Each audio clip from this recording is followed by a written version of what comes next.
کہ اللہ مل رہا ہے، اللہ ملا تو سستا سودا۔ جب اسماعیل علیہ السلام سے کہا نا ابراہیم علیہ السلام نے کہ بیٹا تیرے ذبح ہونے کا حکم ہو چکا ہے، کیا کہتے ہو؟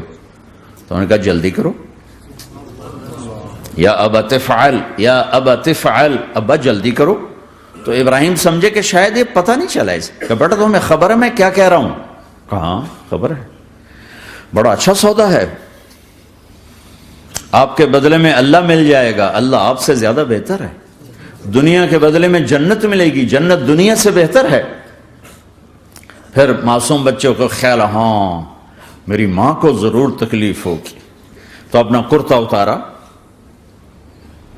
اور اپنے باپ کو دیا کہ یہ کرتا آپ نے میری اماں کو دینا ہے، جب مجھے کبھی یاد کرے گی تو میرا کرتا دیکھ لیا کرے گی، تسلی ہو جائے گی، اور آپ نے اپنے کرتے میں مجھے کفن دے کے ادھر ہی دفن کر جانا وہ مکے کی طرف، کہ میری ماں کو وہاں تکلیف ہوگی، میرا کٹا سر دیکھ کر بغیر سر کے پورا دھڑ وہ اس کو تکلیف ہوگی۔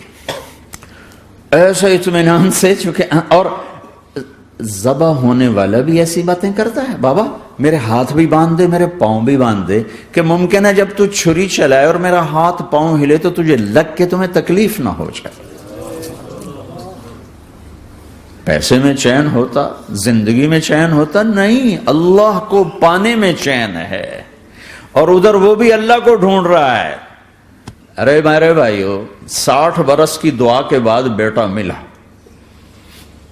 60 برس دعا مانگی، یا اللہ اولاد دے دے، اولاد دے دے، اولاد دے دے، 60 سال کے بعد اولاد ہوئی، 84 سال کی عمر میں،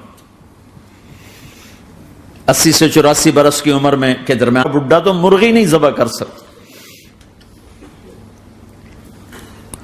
تو اس کو کہا جا رہا بچہ ذبح کر۔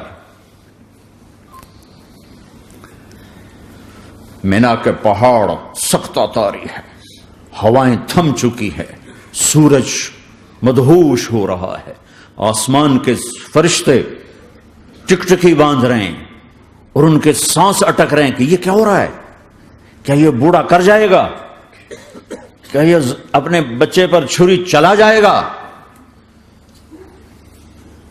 باندھ رہے ہیں ہاتھ اور پاؤں، اور پھر بچے نے کہا تھا مجھے الٹا لٹانا، سیدھا نہ لٹانا، کہیں تیری نظر پڑے میرے چہرے پر اور پھر تو رک جائے، نہیں نہیں نہیں، سیدھا الٹا۔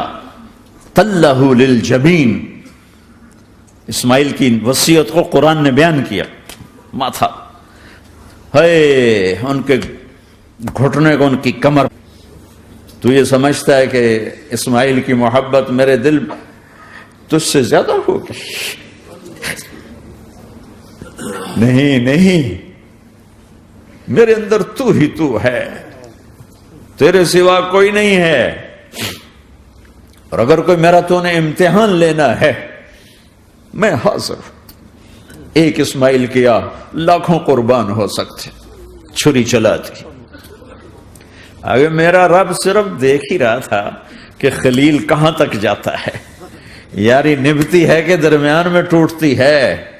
ارے تم سے بچوں پہ چھریاں نہیں چلوا رہا، تم سے کہہ رہا غلط کام چھوڑ دو، وہ تمہاری ہلاکت اور بربادی کا ذریعہ ہیں، یا موت سے ٹکر لے کے دکھا دو، یا قبر کے گڑھے میں جانے سے انکار کر دو، یا موت کے بعد کھڑے ہونے سے انکار کر دو، یا میرے رب کی جہنم کو پانی سے اللہ نہیں، کوئی حساب کتاب نہیں، جاؤ جو مرضی کرو۔ ادھر سب کچھ مانتے ہو، ادھر اسی سے بغاوت کرتے ہو، یہ کیا اسلام ہے؟